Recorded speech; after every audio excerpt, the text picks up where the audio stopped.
বিষ্ণু ইসা ইসলাম হুনাইনের যুদ্ধ শেষে ফিরতেছেন, প্রতিমধ্যে বেলাল রাদিয়াল্লাহু তাআলা আনহু আজান দিচ্ছেন। তো পাশে ছিল মুশরিকদের একটা পল্লী, কিছু মুশরিক তরুণ তারা আজানকে ব্যঙ্গ করতেছে। মনে কষ্ট পাওয়ার মতো ব্যাপার না, কিন্তু বিশ্বনবী ওইখানে দেখেন কি খুঁজলেন। বিশ্বনবী খেয়াল করলেন কণ্ঠটা বড় সুন্দর, দরাজ গলা। বিশ্বনবী সাহাবীদেরকে বললেন ধরো, সবগুলারে ধরে বিশ্বনবী সামনে আনা হলো। ওরা হাঁটু গেড়ে বসলো। বিশ্বনবী বললেন তোমাদের মধ্যে কে যেন ব্যঙ্গ করে আজান দিচ্ছিল, তার গলাটা বড় উঁচু।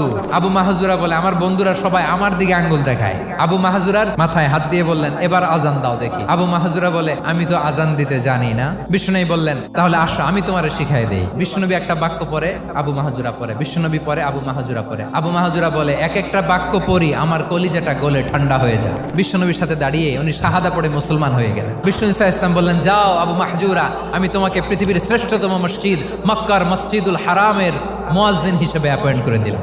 দেখছেন কিভাবে ট্যালেন্ট হান্টিং